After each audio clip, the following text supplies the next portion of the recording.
Welcome to another installment of Donning the Armor. This morning we will begin in everyone's favorite book, Leviticus chapter 1, verse 1. Now the Lord called to Moses and spoke to him from the tabernacle of meeting, saying, Speak to the children of Israel and say to them, When any one of you brings an offering to the Lord, you shall bring your offering of the livestock, of the herd, and of the flock. So at the tabernacle of meeting, the Lord called to Moses from the tabernacle, no longer this scary voice in the sky, up on top of a mountain thundering and lightning. No, he is now that pillar of smoke over the tabernacle of meeting, and he speaks from it, and he's telling Moses, as this is now set up, because they are yet going to be in front of Mount Sinai for quite some time before he has them move on, because now is the book of Leviticus. This is the law. We refer to the Torah, the Pentateuch, the 5 books of Moses as the law, but really Leviticus is the law. It is for the Levites. This is the law of how things were to be done by the Israelites and by the nation of Israel, continuing even into the temple era, that this is what they were to do. And now he's saying, if any of the children of Israel wishes to bring an offering of the livestock, you will bring it of your livestock, of your herd, of your flock. You're not going to bring an offering of a wild animal. It's going to be of your herd. It's going to be of your flock. It's going to be an animal that you raised. Because when we offer something to the Lord, it needs to be precious to us. We don't offer up second best. We don't offer up our hand-me-downs. We offer up our best to the Lord. Something that matters to us. And that's what he's speaking of. And if his offering is a burnt sacrifice of the herd, let him offer a male without blemish. He shall offer it of his own free will at the door of the tabernacle of meeting before the Lord. See, there are multiple sacrifices we're going to speak about, or offerings, I should say. Burnt offerings, grain offerings, or meal offerings, sin offerings. Some are going to be free will offerings, as a burnt offering is. A peace offering, a peace offering, a grain offering. These are free will offerings. The Lord is not commanding these people do this. This is what he wants them to do of their own free will. He wants them to do this willingly, as he calls to us to come to him willingly, not forcefully. Free will in love, to come of our own volition. Then he shall put his hand on the head of the burnt offering, and it will be accepted on his behalf to make atonement for him. So the person bringing the offering is going to place his hand on the offering, on the head of the animal that is to be the burnt offering, so that way he can make atonement for him, so that it can bring him at one, in a state of at one with God, of being at one with God, that he can now be accepted before the Lord. He shall kill the bull before the Lord, and the priest Aaron's sons shall bring the blood and sprinkle the blood all around the altar that is by the door of the tabernacle of meeting. So the person bringing the offering himself is going to be the one to kill the bull, not the priests. The person is going to be the one to kill the bull. So this man is bringing a burnt offering of a bull. He brings it, he places his hand on it to make himself at one with God, and then has to kill this animal that he has raised himself. And a bull, an oxen, a bullock, as it calls it in the King James, this is a very expensive piece of livestock. I mean, a bull was like a tractor. It was something that an ox was something you would pull and be able to do lots of work with. So if you're offering this up freely, that means you're probably pretty wealthy if you have one to spare, but also this is the dedication to the Lord. This is how much you want to bring to the Lord. this is what you are not holding back from him. And he shall skin the burnt offering and cut it into pieces. The sons of Aaron the priest shall put fire on the altar and lay the wood in order on the fire. Then the priests, Aaron's sons, shall lay the parts, the head, and the fat in order on the wood that is on the fire upon the altar.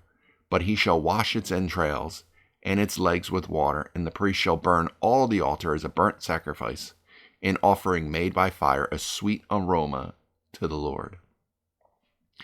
So not only does he need to burn, or does he need to kill the bull, he now needs to be the one to skin it, cut it into pieces, and then Aaron, the sons of Aaron the priest, shall put the fire on the altar, and then will line up the wood as they're meant to do, and then he will wash its entrails and its legs with water. He will wash away the uncleanliness of the insides. He will wash away the dirtiness to make it clean before it is burnt. The entrails, everything that's inside of it, wash all that away to burn it in cleanliness before the Lord as a sweet aroma, because our obedience to the Lord and showing love for him and sacrifice to him is a sweet aroma. It brings him joy. If his offering is of the flocks, of the sheep, or of the goats as a burnt sacrifice, he shall bring a male without blemish. He shall kill it on the north side of the altar before the Lord, and the priests, Aaron's son, shall sprinkle its blood all around the altar.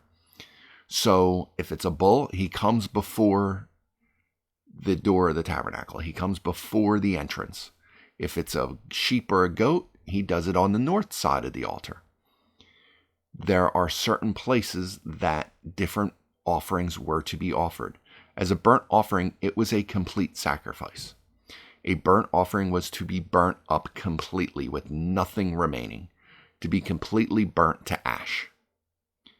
There's no shared, they're not cooking the meat. That's not this kind of offering. A burnt offering is to be completely consumed by fire.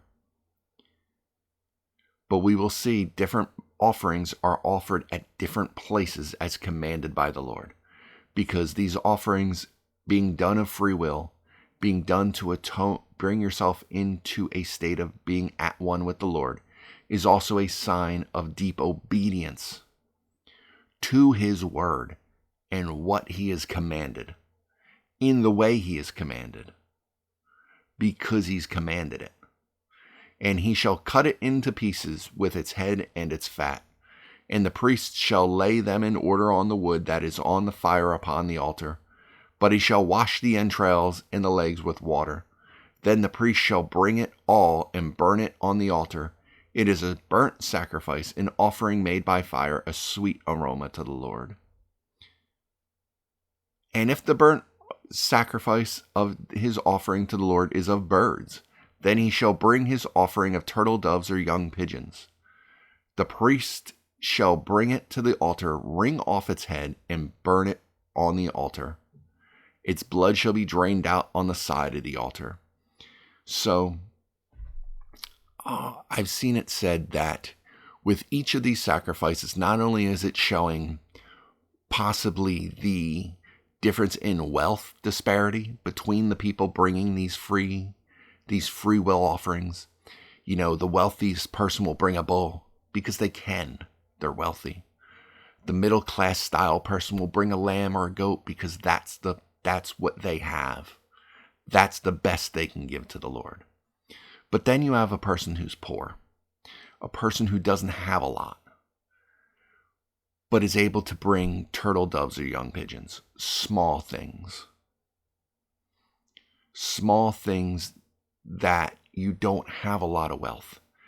Because in the eyes of the Lord, the poor and the wealthy are the same. And he is not keeping the poor from worshiping him in the same way the rich are. They're able to come and sacrifice the same, to find that same atonement before the Lord.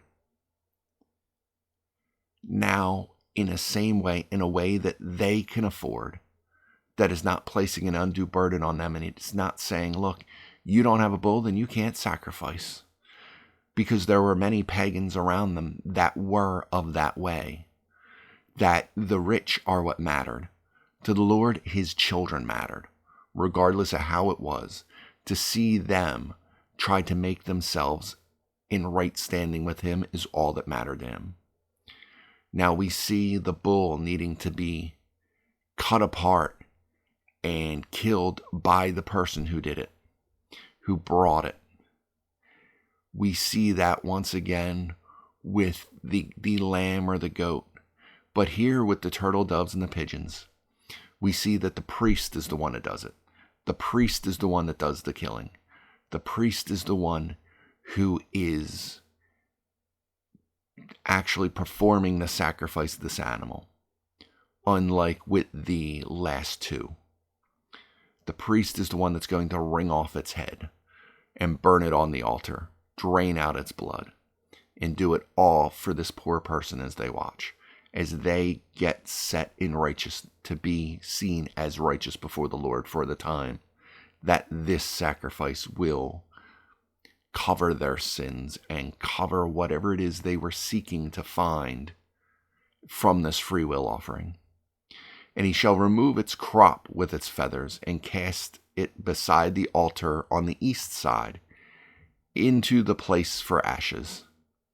Then he shall split it at its wings, but shall not divide it completely.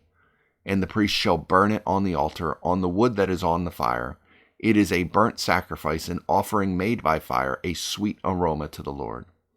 So he would split it open, but not completely rip it in half, is what it's saying. So, moving on to chapter 2. When anyone offers a grain offering to the Lord, his offering shall be of fine flour, and he shall pour oil on it, and put frankincense on it. And he shall bring it to Aaron's sons, the priests, one of whom shall take from it his handful of fine flour with oil and all of the frankincense. And the priest shall burn it as a memorial on the altar, an offering made by fire, a sweet aroma to the Lord. The rest of the grain offering shall be Aaron and his sons. It is most holy of the offering to the Lord made by fire. So, when it comes to the grain offering, it is to be specifically this fine flour. You're going to put oil on it. You're going to put frankincense on it. And Aaron's sons, the priests, whomever are in charge throughout the generations, they're going to burn a portion of it. They're going to put their hand in, put a portion of it on the fire to burn it. The rest is going to be kept for themselves. And this is because when they go into the Holy Land, the Levites are not going to gain an inheritance. They are not going to have a land unto themselves the way the other tribes will. The Levites are going to forever be in the service of the Lord, in the cities of refuge and in cities throughout everybody else's territory. The priests are going to be there to do these things and take these offerings for the people. So they need to be cared for. And the Lord is putting forth in this law a way for the people to care for their priests. I understand in the church age we are in now, that so many, especially in the Western world, have fallen under the sway of these priests who aren't priests, that they are just wolves and are more anti-Christ than Christ. You have priests in Africa, you have priests all over the world, but you have priests right here in the U.S. whose whole goal of using the name of Christ is to use it to enrich themselves. So lots of times when people hear about tithing and giving money to a church, they bristle and they hate the fact that a church is going to ask for money, because you see these Kenneth Copelands and these Joel Osteens and these glorified public speakers and motivational speakers who have no inkling of Christ in their life by evidence of their walk And these people make untold multitudes of money on the backs of people who don't have it to give. They aren't like the Lord saying, hey, if you're poor, bring a turtle dove. They're saying, no, everyone who comes into my church should bring a bull because I deserve a bull. That's the way these wolves operate. But the truth is, those people are not all priests. Most churches are not giant mega churches. If anything, I wish and pray that Christians would open their eyes, that the people in those churches, most of them who have never once heard the gospel, because those pastors, as they call themselves, don't actually speak about anything having to do with the gospel or the sacrifice of Christ on Calvary or hell or sin or repentance. They don't preach the gospel in any way, so a lot of their congregation has literally never heard the gospel. I do pray that they actually open their eyes to the gospel, to the truth, and they remove themselves from that environment and go to an actual church. Because most churches, the average church only has about 40 people, if even that. Most churches are very small. I attend a sizable church that has a couple thousand people on a Sunday over the 3 services that we have. But even then, that church is not a mega church. That church is headed by people whose love for the Lord is palpable. And those people deserve to be taken care of so they can then turn around and minister and care for the community that they're in. Some priests, some pastors, they need to have a job for a time, as they refer to it as a tent-making job, after Paul, who during his ministry trips, on his mission trips, would sometimes have to sit in a town for a year making tents to pay off what he needed to live and make money for himself because that was his profession. Some pastors need to do that. But if they're good and they have the Spirit upon them and they are preaching the gospel and they are teaching and edifying the brethren, they should be getting and being taken care of as the Lord is going to get ready to speak about his own priest line of the Old Testament in the Levites. They need to eat, they need to be cared for. So when somebody brought a grain offering, they would burn a portion of it and keep the rest as a way to care for themselves so that they have food for themselves, so they can feed their families. Because it's not just the priest, but it's their wives, their sons, their daughters who also need to be cared for and taken care of because they aren't permitted to have other jobs. They aren't permitted to have a plot of land and farm. In this Old Testament economy, they are simply priests ministering the word of God to people. And so they are taking this as a tithe unto themselves. That way they are cared for. And it's one of the reasons why it says it is most holy of the offerings to the Lord made by fire, because it's an offering that is also giving unto his own priestly line. The people speaking and handling his work on earth are being cared for by the congregation. And if you bring an offering of grain offering baked in the oven, it shall be unleavened cakes of fine flour mixed with oil, or unleavened wafers anointed with oil. But if your offering is a grain offering baked in a pan, it shall be of fine flour unleavened mixed with oil. You shall break it in pieces and pour oil on it. It is a grain offering. So not just if you're bringing flour, you can actually bring the priest this offering of baked foods. You could actually make food for them in this way. It just needs to be unleavened in this case, because leaven is seen as being a symbol of sin in the life of a believer, because just a little bit of it swells the way sin swells inside of us when we allow a little bit inside of us. If your offering is a grain offering baked in a covered pan, it shall be made of fine flour with oil. You shall bring the grain offering that is made of these things to the Lord, and when it is presented to the priest, he shall bring it to the altar. Then the priest shall take from the grain offering a memorial portion and burn it on the altar. It is an offering made by fire, a sweet aroma to the Lord. And what is left of the grain offering shall be Aaron's and his sons. It is most holy of the offerings to the Lord made by fire. No grain offering which you bring to the Lord shall be made with leaven, for you shall burn no leaven, nor any honey, or any offerings to the Lord made by fire. As for the offering of the first fruits, you shall offer them to the Lord, but they shall not be burned on the altar for a sweet aroma. In every offering of your grain offering you shall season with salt. You shall not allow the salt of the covenant of your God to be lacking from your grain offerings. With all your offerings you shall offer salt. Salt is the sign of the covenant by the Old Testament economy. Salt was a preservative. It was meant to preserve things. You salted meat to preserve it. So therefore, it is the same thing. The salt of the covenant of your God, it is meant to preserve. So whenever you offer a grain offering, they were to offer salt with it as well, as a preservative of their desire to follow the Lord.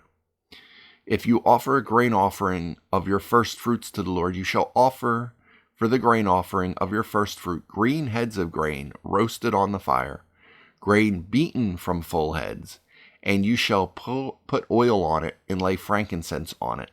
It is a grain offering. Then the priest shall burn the memorial portion, part of its beaten grain and part of its oil, and all the frankincense as an offering made by fire to the Lord.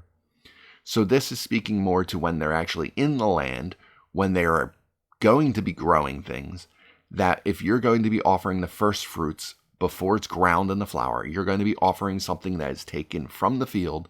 This is the way with which to do it. So once again, we get to the old Cain and Abel question of why was Cain's offering turned away then? And you will see people speak about how, well, it needs to be the blood. It wasn't a blood sacrifice. The Lord only wants blood sacrifices because it's all about the blood of Christ. But we can see he calls the grain offerings most holy to the Lord. So it wasn't the grain offering itself. It wasn't the work of his hands itself that was denied. We're told in Hebrews, I believe it was, that he was turned away because of faith. Now, we're not exactly told why he was turned away. What about it was the reason he was turned away? Was his heart not in it? We don't know. Was it because it wasn't the first fruits? We don't know. Was it because this was the cast off chaff? We don't know. Was he bitter with Abel and that's why his offering was turned away? Because we are told that before Jesus himself said, if you have something against your brother, go leave your sacrifice, go make it right with him before you bring your sacrifice. Because the horizontal relationships we have affect the vertical relationship we have with God. So we don't know why Cain was rejected. We just know it was a matter of faith. So moving on to chapter 3. When his offering is a sacrifice of a peace offering, if he offers it of the herd, whether male or female, he shall offer it without blemish before the Lord. Now the burnt offering had to be a male. Now with the peace offering, it can be a male or a female. But either way, it needs to be without blemish. You're not bringing the calf that you don't want with the broken leg that you're going to have to put down anyway. You're bringing something that matters. You're bringing something of value to the Lord. And he shall lay his hand on the head of his offering and kill it at the door of the tabernacle of meeting. And Aaron's sons, the priests, shall sprinkle the blood all around the altar. Then he shall offer from the sacrifice of the peace offering an offering made by fire to the Lord, the fat that covers the entrails and all the fat that is on the entrails, the 2 kidneys and the fat that is on them by the flanks, and the fatty lobe attached to the liver above the kidneys, he shall remove. And Aaron's sons shall burn it on the altar upon the burnt sacrifice. which is on the wood that is on the fire, as an offering made by fire, a sweet aroma to the Lord. If his offering is a sacrifice of a peace offering to the Lord of the flock, whether male or female, he shall offer it without blemish. If he offers a lamb as his offering, he shall offer it before the Lord, and he shall lay his hand on its head of his offering and kill it before the tabernacle of meeting. And Aaron's son shall sprinkle its blood all around on the altar. Then he shall offer from the sacrifice of the peace offering, as an offering made by fire to the Lord, its fat and the whole fat tail, which he shall remove close to the backbone, and the fat that covers the entrails, and all the fat that is on the entrails, and the 2 kidneys, and the fat that is on them by the flanks, and the fatty lobe attached to the liver above the kidneys, he shall remove, and the priest shall burn them on the altar as food, for an offering made by fire to the Lord. If it is an offering of a goat, then he shall offer it before the Lord. He shall lay his hand on its head and kill it before the tabernacle of meeting, and the sons of Aaron shall sprinkle its blood all around the altar. Then he shall offer it from his offerings as an offering made by fire to the Lord. The fat that covers its entrails, and all the fat that is on the entrails, the 2 kidneys, and the fat that is on them by the flanks, and the fatty lobe attached to the liver above the kidneys, he shall remove, and the priest shall burn them on the altar as food, as an offering made by fire for a sweet aroma.